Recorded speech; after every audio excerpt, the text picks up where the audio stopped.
Good evening, ladies and gentlemen. Steve Tooblack. We're going to carry on.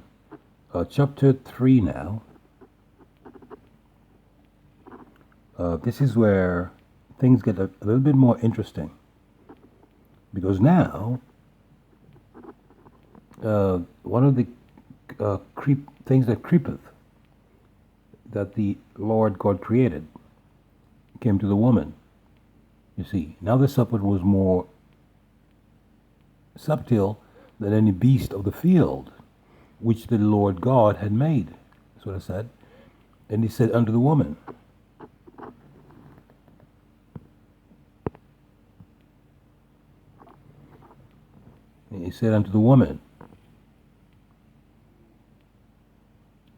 okay? How he managed to say these things is still slightly mysterious, but supposedly they were able, this was a common language of some sort, that the serpent at this particular point of its evolution perhaps had vocal cords. Yeah. But in any case, he went up to the woman and said, yeah.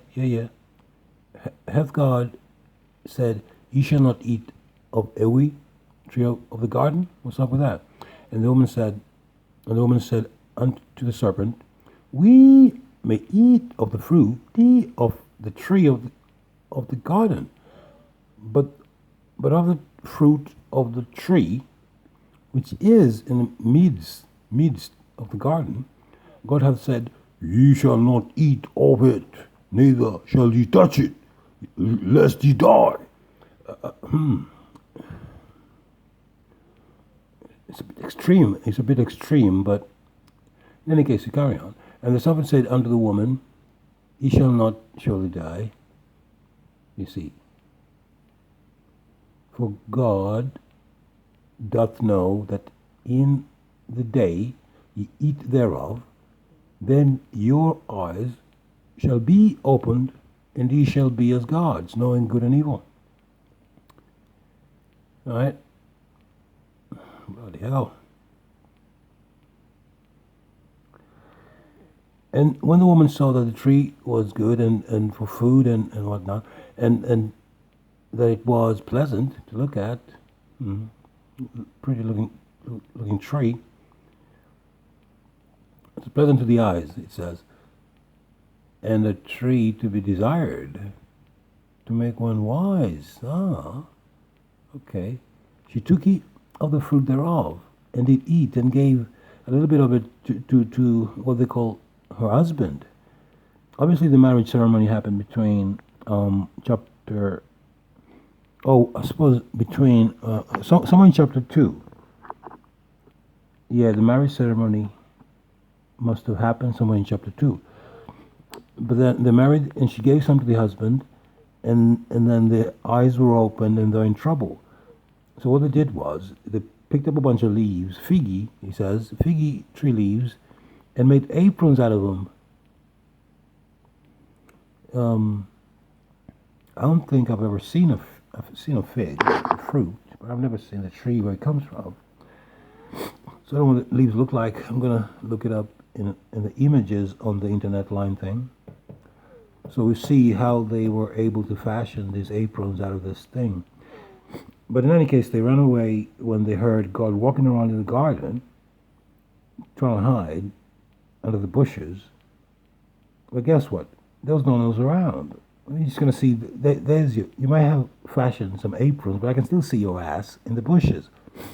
So God said to them, yeah, come on out, and yeah, what did you eat? Did you eat the fruit? Or something of the sort. Let me get the right wording. Right. So what did God say to him? Right? He said, what the... No, he called out to him. Okay, there's nothing specific, said he called out to him. And he said, I heard thy voice in the garden, and I was afraid, because I was naked, and I hid myself. You see. So once he hid himself, what? And he said, who told thee that thou wast naked? Hast thou eaten of the tree whereof I commanded thee, that thou shouldest not eat it? And the man said, The woman whom thou gavest to be with me, she gave me the tree. She gave me off the tree, and I did eat, man. And the Lord God said unto the woman, What is that thou hast done? And the woman said, It's a serpent, man. He beguiled me, and I did eat. And the Lord God said unto the serpent, Because thou hast done this, thou art cursed above all cattle, and above every beast of the field. Upon thy belly shalt thou go, and dust shalt thou eat. Right? So the serpent is condemned to eat dust. And something else. Yeah, and it carries on anyway. So, and then the serpent became the woman's enemy, and a whole bunch of other things happened. And they ate the fruit, this man and his wife, and eventually, at the end of chapter 3, they get kicked out of this garden. So it's not clear where exactly they went, but they got kicked out.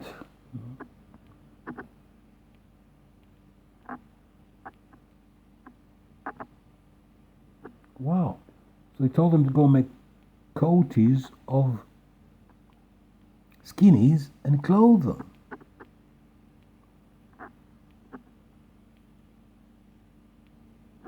Wow. And said, Behold, the man is become as one of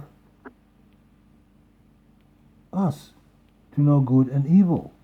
And now, let he put forth his hand and take also of the tree of life, and eat ye, and live forever. Right? Now with this part, I'm going to have to get back to the guy, and he's going to try to explain to me what that particular verse means, because it's not very clear for me. In any case, at the end of it, so he drove out the man, and he placed the east of the garden Eden cherubims and a flaming sword, which turned every way to keep the way of the tree of life. Okay. So that's a whole bunch of drama right there. In chapter 3, a whole bunch of things happen. You see. So the serpent comes down, tells the woman a whole bunch of things. She falls for it. Eat ye from the fruity, and gave it to the man. And now they're in trouble. Now they've been kicked out. And there's a sword, a flaming sword. It's a fruit, crying out loud. But in any case, that's what it is. And slow but sure, eventually we're going to get to the ship. Because the ship is the crux of the story. There's a ship somewhere with a whole bunch of people and a whole bunch of animals. And then everybody dies except these 12 tribes of the man on the street with the Superman costume. He wears cloak, cape. He has armbands, studs with them, purple, color purple. It's a very exciting man, pretty interesting. And he's got a bunch of colleagues with him, and they are enforcing the notion that he's one of the, or they are, or at least you know somebody who is a direct descendant of one of these 12 sons of the man in the ship during the flood. Okay, so we'll carry on, and eventually we're going to find out how it is that it is. Okay, so we're going to leave it there for tonight. Still too black in it. And if you don't like it, you know what to do. Okay.